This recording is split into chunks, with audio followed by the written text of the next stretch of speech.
तीन ही चीजें हैं जो इस कलयुग में संपूर्ण सात्विकता देती हैं, जहां लेश मात्र भी किंतु परंतु नहीं है।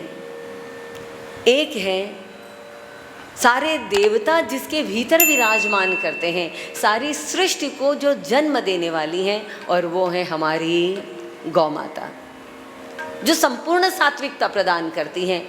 उसके मल मूत्र में भी सात्विकता है। अच्छा चलो, भगवान भी यदि अवतार लेकर आ जाएं तो भगवान के मल मूत्र की भी पूजा नहीं होती है।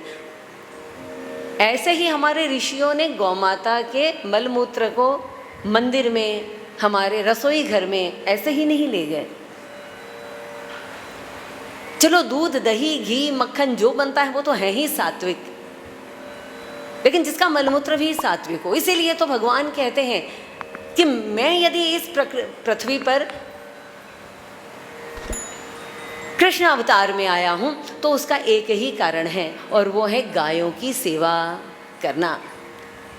कभी भगवान के जो करीब के लोग हैं वो पूछ लेते हैं भगवान को कि आप क्यों आए हैं, क्यों आए हैं। और आए हैं तो आप कोई तो इच्छा होगी, मनुष्य का अवतार लेकर आए हैं और मनुष्य के अवतार में इच्छा तो होती ही है। अब जो इच्छा करे वो भगवान कहाँ से, लेकिन फिर भी जब बहुत करीब के लोग आग्रह करते हैं तो भगवान ने कहा बस एक ही इच्छा है, गावों में अग्रथ है संतु, गावों में संतु पृष्ठित है, गावों में सर्वथा संतु और गवा मध्य व साम्य हम।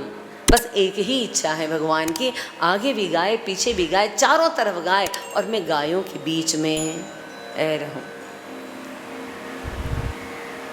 एक गौ माता है जो सात्विकता प्रदान करती है, और दूसरे हमारे गोविंद हैं। 16 कलाओं से संपूर्ण परिपूर्णतम परमात्मा श्री कृष्ण, ये सिर्फ और सिर्फ सात्विकता प्रदान करने वाले हैं। और तीसरी चीज़ है श्रीमद् भागवत महापुराण, जिसके आश्रय में हम सब बैठे हैं।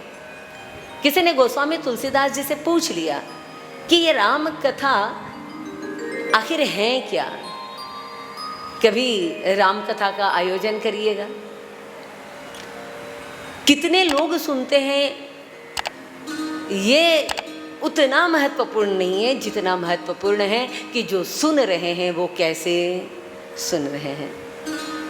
हमें तो बड़ा आनंद आ रहा है, बिल्कुल एकाग्रता के साथ, बिल्कुल लगन के साथ एक आसन पर बैठकर और समय के नियम का पालन करते हुए जो आप कथा सुन रहे हैं। पर कभी राम कथा सुनिए। गोस्वामी तुलसीदास कहते हैं तात मात सब विधि तुलसी के। क्या है राम कथा, क्या है भागवत कथा? गोस्वामी तुलसीदास जी कहते हैं तात मात सब विधि तुलसी की, ये मेरे माता पिता हैं। त्वमेव माताश्च पिता त्वमेव। जैसे कोई बच्चा खेल रहा है, कूद रहा है, किसी से लड़ाई हो गई, कहीं गिर पड़ा है, भूख लगी हुई है, निराश हो गया है, डरा हुआ है, ऐसा बच्चा जैसे ही माँ की गोद में जाकर बैठेगा या पिता की गोद में जाकर बैठेगा तो बच्चे को सेफ्टी फील होती है ना, एक निश्चिंतता महसूस होती है। वैसे ही इस संसार सागर में हम जो डूबे हुए हैं, किसी को शोक है, किसी को मोह है, किसी को भय है, तो ये कथा हमारे लिए क्या है? कथा हमारे लिए हमारे माता पिता।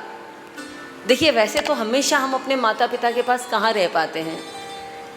हम रहते हैं कहीं और, हैदराबाद में माता जी रहती हैं कहीं और, कोई और कहीं कहीं पर रहता है। तो उन माता पिता के आंचल में, उनके आश्रय में उनकी उंगली पकड़कर तो हम कितना ही चल पाए। आज तो समय ही नहीं होता है लोगों के पास। उस बूढ़ी माँ के पास बैठकर, अपने पिता के पास बैठकर कभी दो प्रेम से शब्द ही नहीं पूछ पाते हैं कि आपने पूरी ज़िंदगी हमारे लिए लगा दी, बताओ अब हम उस लायक हो गए हैं, हम आपके क्या सेवा करें, आपकी क्या इच्छा है, आपके क्या अरमान है।